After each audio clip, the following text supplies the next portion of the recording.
Bonjour à toutes et à tous, vous écoutez Radio Taïwan International. Tout de suite, on en parle à Taïwan.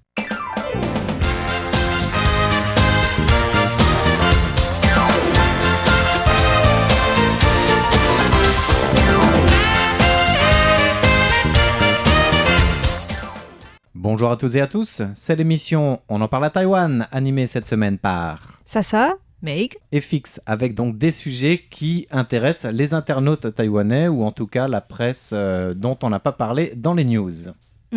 Alors de mon côté, je vais commencer par les problèmes posés par la consommation croissante d'électricité par l'entreprise que tout le monde connaît maintenant de semi-conducteurs TSMC. D'accord. Et de mon côté, je vais parler des prix du goût excellent organisés par le Royaume-Uni et Taïwan est primé avec un producteur du thé en fait. D'accord. Puis moi, je vous amènerai à Lyon où se disputent cette semaine, jusqu'à aujourd'hui d'ailleurs, les World Skills, c'est-à-dire la compétition mondiale des métiers et savoir-faire. Et Taïwan a une belle délégation, sachant qu'ils ont des fortes chances. Ils ont beaucoup de choses à défendre puisqu'ils étaient 3e de l'édition précédente. Je me souviens, ouais. Alors, on va commencer par TSMC. Si vous voulez, pas de problème.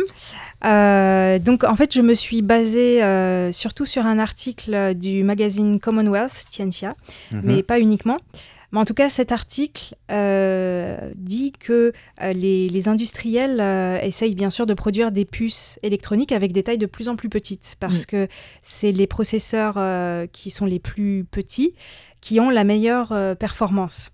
Et donc, dans ce domaine, l'entreprise taïwanaise TSMC, qui est leader mondial des semi-conducteurs, est vraiment très en pointe. Disons qu'elle produit déjà 90% des puces les plus avancées dans le monde. Oui. Et donc, je fais une petite parenthèse quand même parce qu'il y a quelques jours, le PDG de l'entreprise TSMC a fait remarquer qu'il ne considérait plus TSMC comme une entreprise taïwanaise, mais comme une entreprise multinationale, donc internationale, en raison de ses nombreux investissements aux États-Unis, au Japon, en Allemagne, etc. Mais il y a quand même une très grande partie de ces usines qui sont à Taïwan. Oui. Donc, selon la loi, ils doivent localiser les usines avec des procédés les plus avancés à Taïwan. En fait. Voilà.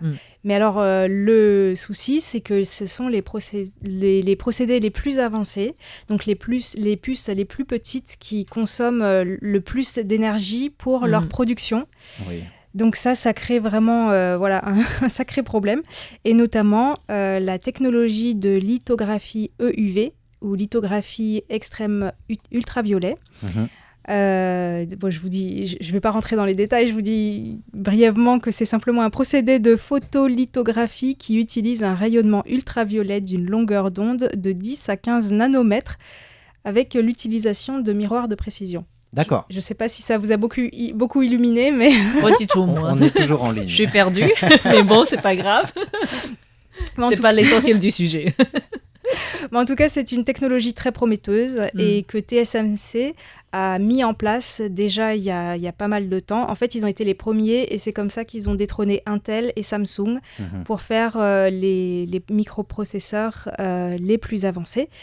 Mais cette technologie de lithographie EUV est très énergivore. Et donc Commonwealth a mené une enquête suite à la publication du rapport de durabilité de TSMC, dans lequel ils avaient déjà mentionné ça. Donc dans ce rapport, on apprend notamment que TSMC consomme déjà 9% du total de l'énergie consommée à Taïwan en 2023. Une seule entreprise, quoi. Ce qui est énorme, sachant qu'ils ont besoin d'encore plus. Tout à fait. Donc, c'est un record et ça ne cesse d'augmenter parce que c'est déjà 10% de plus que ce qu'elle consommait en 2022. En une année. En une année, ça a augmenté de 10%. Et ce, malgré le fait que la demande pour les puces de 5 et 7 nanomètres a un peu baissé en 2023. Mais c'est parce que la demande pour les puces beaucoup plus petites a augmenté. Donc, ça consomme de plus en plus d'électricité. C'est peut-être aussi lié au fait qu'ils ont des usines qui, aujourd'hui, tournent à plein régime, ce qui n'était pas le cas l'année dernière pour certaines fonderies. Oui, tout à fait. Et Commonwealth précise que la lithographie EUV, c'est donc à la fois une bénédiction et un fardeau pour TSMC. Et actuellement, il y a une demande croissante en raison de l'intelligence artificielle et des nouveaux smartphones pour les toutes petites puces. Oui. Et donc, Commonwealth a aussi noté dans une présentation récente du président de l'entreprise Taipower, lors de la première réunion de la commission sur le changement climatique qui vient d'être créée, qui dit que la consommation d'énergie va encore vraiment beaucoup augmenter ces prochaines années en raison de la production des semi-conducteurs à Taïwan. Et rien que pour 2024, Taipower prévoit une augmentation de la consommation globale d'énergie à Taïwan de 2%. En plus, rien qu'en raison de l'entreprise TSMC. Et sur les 5 prochaines années, la demande de TSMC pourrait augmenter à tel point que sa seule consommation équivaudrait à environ la quantité d'électricité produite par 1,5 jusqu'à 3 réacteurs nucléaires. Donc c'est assez énorme. Et donc, ça, c'est pas écrit dans l'article, mais je voulais quand même rappeler que au stade de développement actuel des énergies renouvelables à Taïwan, comme le solaire et l'éolien, le déploiement est assez lent, même si c'est une priorité. Ça ne permettra pas de fournir assez d'énergie. C'est pour ça l'opposition parle de la réinitiation de l'énergie nucléaire. Leur prétexte, c'est justement, si on veut répondre aux besoins de toutes ces industries de haute technologie, il faudrait quand même fournir l'électricité de base, en fait. Sinon, on s'éclaire à la bougie ou il y a un problème Sinon, parce il y aura qu'il y a déjà des pénuries régulières. Sinon, on passe au char. Ça reste thermique. C'est ce qui se passe déjà. Hein. Oui, mais on va augmenter. Oui. En tout cas, c'est pas que l'opposition, donc le KMT notamment, qui était pro-nucléaire depuis longtemps. Depuis le début, oui. Mais là, c'est donc le DPP, comme vous le savez, ils sont sur la voie de la sortie du nucléaire. C'était vraiment une promesse de longue date du parti actuellement au pouvoir à Taïwan. L'avant-dernier réacteur nucléaire qui était encore en opération a été mis à l'arrêt en juin dernier. Oui. Donc, il n'en reste plus qu'un qui fonctionne actuellement à Pingdong.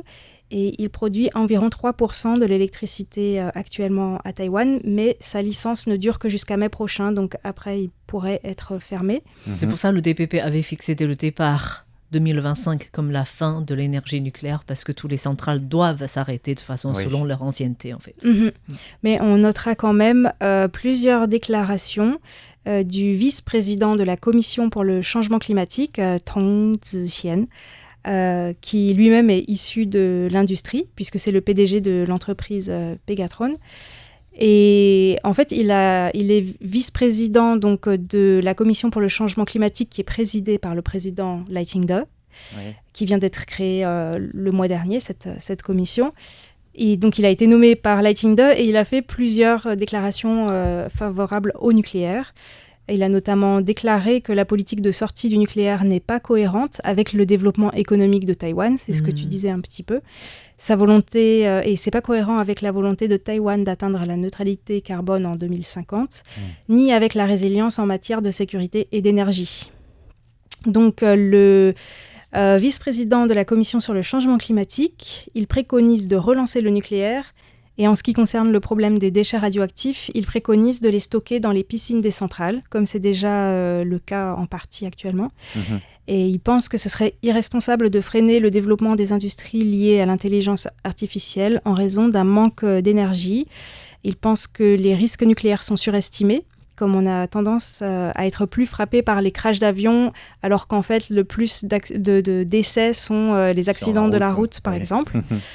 Je continue un peu à digresser quand même, parce que je trouve ça très intéressant, parce que je voulais quand même rappeler que Taïwan, comme le Japon, est une zone très sismique, et que s'il se passait la catastrophe de Fukushima au Japon, certes, ça ne se passe pas tous les jours, mais si ça se passait avec des déchets radioactifs dans les piscines des centrales, il faut savoir que Taïwan, c'est beaucoup plus petit que le Japon, et que les centrales sont beaucoup plus près des grandes villes que Fukushima. En tout cas, je referme cette parenthèse. Mais c'est intéressant de voir qu'il n'y a pas que l'opposition en fait, qui est pro-nucléaire actuellement. Et c'est bien d'avoir soulevé la contradiction dans les différentes politiques, en fait. Tout à fait. Ouais. Alors, pour terminer, je voulais juste signaler une autre voie qui est en train d'être explorée par TSMC, qui est soulignée par le magazine Commonwealth, mais je ne sais pas si ça sera suffisant. C'est tout simplement de développer des nouvelles technologies qui soient moins consommatrices d'électricité. Donc, c'est ce qu'ils essayent de faire actuellement. Je ne vais pas rentrer dans les détails parce que voilà, c'est assez compliqué, mais ce qui est économiser, c'est de l'ordre de 5%, par exemple, pour certaines technologies. Donc voilà. Ils cherchent à viser. Je ne sais pas si ce sera vraiment suffisant vu la croissance exponentielle quand même. Mais ce serait quand même une bonne tendance. Après, ce qui est intéressant avec TSMC, s'ils restent leaders mondiaux de leur domaine aujourd'hui, c'est qu'ils sont tout le temps... ils ne se reposent pas sur une technologie. C'est ce que tu disais avec l'extrême ultraviolet pour les fonderies des toutes petites puces. Ils cherchent tout le temps à aller un peu de l'avant et chercher la nouveauté avant les autres qui permettra d'assurer 10 années d'avance et de production à l'avenir, quoi. Donc, s'ils arrivent à le faire pour une production de puces moins consommatrices d'énergie, ils auront tout gagné finalement. Mais le problème, c'est qu'il n'y a pas que TSMC, en fait. C'est tout le secteur des semi-conducteurs qui sont en train de développer, mais rapidement, à Taïwan aussi, en fait. Et c'est pas que le problème de l'énergie, de l'électricité, c'est le problème de l'eau, de l'eau, de terrain, de tout. Je vais vous donner quand même, pour terminer, une idée de l'eau, en fait. Donc, TSMC, juste TSMC, à Taïwan, consomme 1700 litres d'eau par seconde. 1700 litres d'eau par seconde. Donc c'est une entreprise en bonne santé parce qu'il faut 3 litres par jour. Je dis que cette entreprise doit être taxée à 100%. Voilà. Donc quand il y a la sécheresse, effectivement, c'est un grand dilemme pour Taïwan. Donc je vais terminer ici, mais ce sera des sujets qu'on va continuer à suivre sur RTI. Tout à fait. Alors, on passe à quel sujet maintenant ? Alors, de mon côté, c'est un sujet complètement différent parce que je vais plutôt vous parler du thé, avec notamment l'organisation... Tu nous as mis l'eau à la bouche. Au moins, il y a Moi, de l'eau. j'adore le thé, donc ça va. Alors, c'est récemment, l'Angleterre a organisé les prix The Great Taste Awards, donc on peut traduire par un prix du goût excellent. Et là, dans ce cadre, il y a plusieurs Taïwanais qui ont été primés. Et ce qui nous attire aujourd'hui, c'est surtout Lin Junjie, un producteur du thé qui est basé à Hualien, dans une zone très proche de la célèbre culture de émérocal citron que les Taïwanais utilisent beaucoup dans la cuisine ou en général, en fait, dans la vie quotidienne. Peut-être qu'il faut rappeler un peu ce que c'est, parce que je ne suis pas sûre que les Français connaissent ce nom scientifique. C'est une petite fleur orangée, on fait orange, qu'on mange séché ou frais. Voilà, ça se consomme. Il y a différentes manières de la traiter, de la consommer. En fait. Oui. Alors, Lin Junjie a remporté cette année le prix de meilleure de fourchette d'or pour la partie Other Countries, the Rest of the World. Donc, il y a des prix qui sont réservés aux Britanniques et il y a des prix pour le reste du monde. Le reste du monde. Et on pourrait préciser que cette année, il y a plus de 13 000 produits en fait, qui ont été présentés en provenance de 115 pays et 500 jurys ont évalué tous les produits durant 92 jours. Oh ça doit être sympa d'être jury là. Mais alors, les membres, dans 500 membres du jury, ils évaluent pas tous, si ? Ils se répartissent le travail, j'imagine. En catégories, en fait. D'accord. Et du côté de Taïwan, on a présenté 65 produits, dont 60%, c'est du thé. Et là, Lin Junjie a eu le prix, donc le plus grand prix, en fait. Et ce n'est pas la première fois qu'il est nominé à ce prix. L'année dernière, il était déjà nommé pour le prix de fourchette d'or, mais il n'avait pas réussi à le remporter. Et cette année, il a décroché ce prix avec un thé noir, apparemment au parfum du miel. Et selon la responsable du jury du thé, pour elle, ce thé primé peut être qualifié de champagne, en fait, du monde du thé, avec un parfum du miel. Tant que au niveau de couleur, de saveur et de goût sont attirants. En fait. Comme on connaît les Britanniques, pour eux, le thé, c'est quelque chose de très important. voire même de sacré presque. Du coup, ça doit vraiment être un très très très bon thé. Oui. Alors cette année, il y a plusieurs agriculteurs, producteurs de thé de cette zone de Hualien sont allés participer à cette compétition et il y en a d'autres en fait qui ont réussi. Il y a plusieurs distinctions en fait. Il y a des distinctions pour esquistes. Il y a remarquable ou simplement délicieux en fait. D'accord, et c'est ce qui doit déjà être excellence. Très, très bien. Oui, et il y a Lin Jujie qui a remporté ce prix, le thé noir. Et en fait, on pourrait préciser que comme il a déjà participé à cette compétition l'année dernière, il avait déjà attiré des entreprises britanniques. Ah. Ce qui veut dire que cette année, en juillet, il y a déjà des producteurs britanniques qui sont venus à Taïwan pour acheter son thé, mais pas pour, ce qui est bizarre en fait, pas pour la dégustation, mais pour faire de l'eau pétillante parfumée. Et il a dit que... Ça, c'est original comme idée. C'est parce qu'à Taïwan, on trouve beaucoup de l'eau pétillante, et aux différents goûts en fait, au citron, aux fruits de passion et de la passion. Et là, je ne sais pas si c'est peut-être au thé, pas encore à Taïwan, mais cette fois-ci, ce sera en Grande-Bretagne et c'est sur le marché dès le mois d'octobre. Et il a dit que c'est la première fois de sa vie qu'il gagne de livres sterling. Parce qu'il a pas mal vendu, il a vendu 10 kilos seulement, et pour environ 4200 livres sterling, donc plus de 170 000 $ taïwanais. Ce qui est intéressant pour lui, surtout, c'est de se faire un nom à travers un prix prestigieux de gastronomie, finalement, et puis d'avoir un business... Chez les Britanniques, en matière de thé, c'est presque la route des Indes pour lui. Oui. Alors, selon le comté de Hualien, ce prix britannique, donc chaque année, il y a environ 25% d'œuvres qui peuvent être primées de ce que les Taïwanais appellent une seule étoile, donc simplement délicieux, et que 2% peuvent être qualifiés de exquis, donc 3 étoiles. Et là, donc il n'y a que très peu de personnes qui peuvent être sélectionnées parmi les exquis pour être fourchette d'or. Et la fourchette d'or, donc si c'est le champagne du thé, c'est la crème de la crème. Là, à mon avis, il a un avenir assuré tous les ans. Puisqu'il s'est déjà fait un nom l'année dernière en étant nominé, là en étant primé, à mon avis.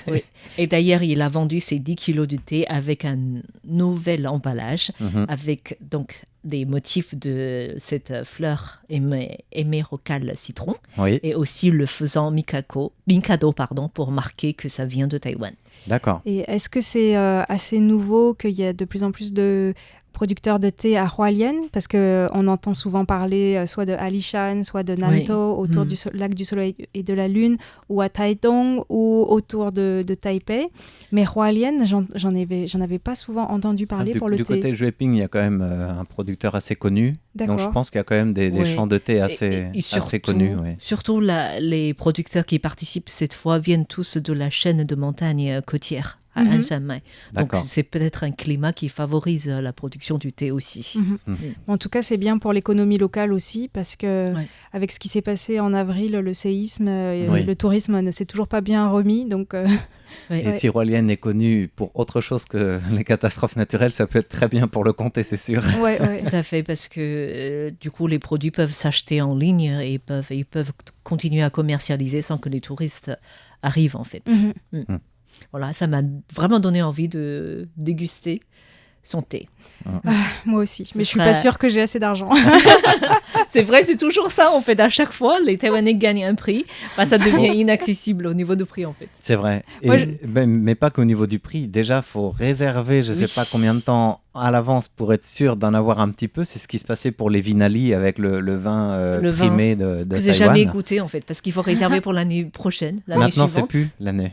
C'est 3 ans à l'avance, sans savoir du coup si cette saison sera une bonne année pour le vin ou pas. Et c'est pareil pour le whisky Kavalan de Ilan. Il faut le réserver en avance pour être sûr d'avoir le bon cru, sachant que là c'est plusieurs milliers de dollars taïwanais, voire dizaines de milliers pour avoir la crème de la crème du malt de je sais plus quoi. Ce qui est accessible, par contre, c'est la confiture fabriquée par une taïwanaise, primée 2 fois pareil dans les prix internationaux organisés en Grande-Bretagne. Et là, ça reste accessible. C'est-à-dire, il y a des produits disponibles. D'accord. Les prix sont moins accessibles pour une confiture. Mais ça reste des prix de confiture. Voilà. c'est le revers de la médaille qui a remporté la fourchette d'or 2024 Oui. pour son thé. Pour son thé. Voilà. Alors, moi, je ne vais pas vous parler de thé, je ne vais pas vous parler des prix, enfin des prix ici, mais pas des prix au sens ça coûte très cher. On va parler des prix des métiers et des artisanats avec la Coupe du Monde des métiers, des savoir-faire qui a lieu à Lyon cette semaine. Ça a commencé mardi, donc le 10 septembre, et ça se termine aujourd'hui, pile dimanche, avec un grand concours de tous les métiers du monde qui est organisé en fait tous les 2 ans. Et cette année, c'est Lyon qui organise la compétition mondiale, sachant qu'il y a aussi des compétitions régionales et que Taïwan, d'ailleurs, prépare activement la rencontre Asie-Pacifique qui aura lieu l'année prochaine à Taipei. D'accord. Mais donc Taïwan, on le disait dans l'introduction, est très attendu à Lyon pour cette année puisque Taïwan était sur la 3e marche du podium en 2022 avec 6 médailles d'or, 13 d'argent, 6 de bronze et 17 prix d'excellence. Je crois qu'on avait pas mal couvert cet événement en fait, à chaque fois qu'on remportait des prix. Tout à fait. Et puis, dans Taïwan en début d'action aussi, j'ai eu l'occasion d'interviewer le chef de la délégation taïwanaise. Et c'est un personnage, ce monsieur. Il s'appelle Ho Shu Kwang. Il est très connu à Taïwan pour avoir développé l'excellence dans la vie sans passer par la case études supérieures en fait. Donc, il a fait que l'école technique, il a développé ses savoir-faire et il encourage les jeunes encore aujourd'hui à exprimer leur savoir-faire sans forcément faire de grandes études. Quoi. Et du coup, il a même eu le prix Fierté de Taïwan à 2 reprises, en 2010 et en 2017.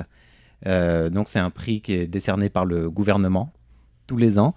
Et Fierté Taïwan au niveau éducatif, c'est le ministère de l'Éducation qui décerne ce prix.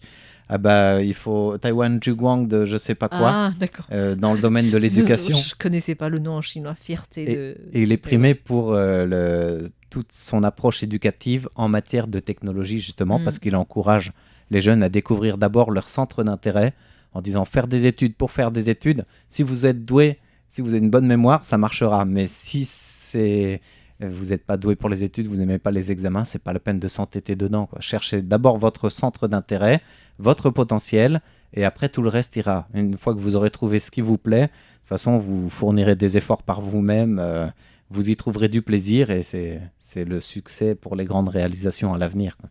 Et à condition que les parents soient d'accord. Mais...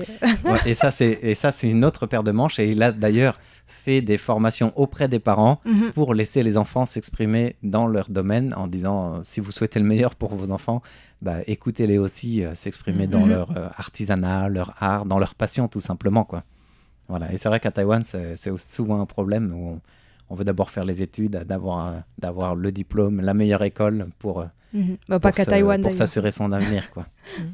Voilà. En tout cas, la délégation taïwanaise à Lyon cette année, ils sont combien à votre avis ?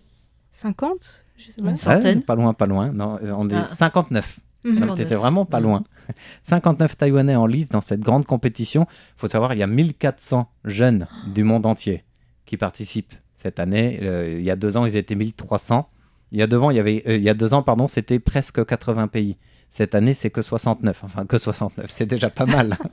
Mais 1400 compétitrices et compétiteurs pour la 47e édition de ces Olympiades des métiers.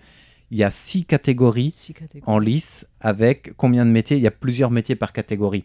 Taïwan participe. Alors, les catégories, c'est art créatif et mode, construction et technologie du bâtiment, donc le bâtiment public, services sociaux, services à la personne, technologie de fabrication et tout ce qui sont les métiers d'ingénierie, les TIC aussi, donc technologie d'information et de communication, et enfin transport et logistique. Alors Taïwan a des chances de médailles cette année dans plusieurs domaines, notamment la menuiserie, l'esthétique, la coiffure, mais Taïwan est aussi présent en soudage, en cuisine, en art floral. C'est très très diversifié en fait. Tous les métiers possibles et inimaginables sont présents tant que les différents, ce qu'on appelle les World Skills régionaux. Donc il y a la région Asie-Pacifique, il y a la région Europe, la région Amérique. Tant que c'est en compétition au niveau régional, la compétition mondiale est censée proposer ces catégories aussi et ces métiers qui sont en jeu. Je pense qu'on est très fort aussi en tatouage, en fait. En tatouage, si ça peut faire partie des arts créatifs et mode, peut-être, en effet. Et puis, il y a aussi des métiers en démonstration et pas forcément en compétition. Et cette année, il y a un Taïwanais qui est dans les métiers en démonstration. J'ai eu beau chercher, le ministère du Travail qui est présent sur place, c'est même la ministre, elle était présente en personne pour soutenir les Taïwanais sur place, qui s'appelle Ho Pei-Shan. La ministre, elle était à l'inauguration. Elle n'était pas juste à côté d'Emmanuel Macron, qui était aussi présent à l'inauguration, mais elle était au niveau des VIP, des représentants des différents pays sur place. Alors Taïwan concourt bien sûr en Chinese Taipei, mais le ministère du Travail et le ministère de l'Éducation encouragent de plus en plus les Taïwanais à participer par le biais des écoles, par le biais d'autres structures que simplement des écoles. Et enfin, j'allais dire, quand on dit que Taïwan soutient, il donne des infrastructures qui permettent aux jeunes d'essayer ces apprentissages ou leur métier. Ils ont des équipements et pas seulement une subvention pour participer à un concours à l'échelle internationale, comme c'était le cas il y a 20 ans, quoi. Donc depuis 10 ans, on se donne les moyens d'accompagner ces jeunes. Voilà, c'est vraiment un accompagnement de A à Z. Il y a même des tuteurs qui vont aider ces élèves un peu en mode d'alternance en fait. Donc ils sont dans leurs cours, mais il y a aussi sous l'égide du ministère de l'Éducation et du ministère du Travail, puisque c'est en lien avec les entreprises, cette alternance qui fait qu'il y a des tuteurs qui sont mandatés par le gouvernement, qui peuvent aider ces jeunes, les accompagner, repérer des talents aussi, et puis les entraîner tout simplement, quoi. Donc on entraîne l'intelligence artificielle, mais on entraîne aussi les jeunes dans tous les métiers. Et intelligence tout court. C'est ça. Et heureusement, oui, en effet. Alors, la délégation taïwanaise, vu que c'est important et qu'il y a l'État qui soutient, ça veut dire qu'elle a reçu son drapeau officiel pour aller aux compétitions, un peu comme les Jeux Olympiques, les Jeux Paralympiques. Et c'est le président en personne, Lai Ching-te, qui a remis le drapeau à la délégation fin août pour qu'ils aillent à Lyon. Et j'avais envie de vous citer une partie de sa déclaration en disant que les métiers sont, c'est très joli, les métiers sont l'épine dorsale de la société et les talents professionnels sont au fondement de la compétitivité nationale. C'est une traduction fournie par Taïwan Info. Ce sont les techniciens qui travaillent en première ligne et qui ont construit le miracle économique de Taïwan, au moins en partie. Donc moi je trouve que c'est une belle reconnaissance. Alors ça reste un discours, j'allais dire un blabla, un discours présidentiel, mais ça a le mérite de souligner que le miracle économique en fait, qui a fait vivre Taïwan, il part de cette base des travailleurs, quoi. Donc je trouve ça beau et encourageant pour des jeunes qui n'ont peut-être pas envie de se dire je vais aller faire des grandes études, je ne sais même pas quoi étudier, mais tiens, si j'ai envie d'étudier un métier dès 15-16 ans, c'est pas moins valorisant. C'est ça le problème à Taïwan par rapport à, par exemple, à l'Allemagne. Le système d'enseignement technique, de formation technique professionnelle n'est pas encore suffisamment développé pour que les élèves, déjà par exemple à la fin du collège, aient la possibilité d'intégrer un lycée qu'ils souhaitent, tout en apprenant un métier qui les permet de travailler par la suite. En fait. Tout à fait. Et justement, c'est un problème mondial, et au point qu'il y a une conférence qui est en parallèle de ces métiers, enfin la partie compétition qui est sur 5 jours. Il y a aussi une conférence mondiale de 2 jours pour voir comment mettre en avant ces formations et au service finalement de tous les pays à l'échelle internationale. Et cette année, le thème de cette conférence, à laquelle Taïwan participe aussi, était intitulé « Placer l'enseignement et la formation technique et professionnelle au premier plan des enjeux mondiaux ». Donc, ça veut bien dire ce que ça veut dire, et c'est vraiment l'orientation dans laquelle on va, quoi. C'est ce qu'il faut faire, en fait. Voilà. Alors, on ne peut pas vous dire combien de médailles Taïwan a eu, puisque ça se termine ce soir. On aura un bilan, sans doute, dans l'actualité de la semaine prochaine. Merci à tous d'avoir suivi On en parle à Taïwan de cette semaine, présenté par Sasa, Meg et Fix. Bye bye.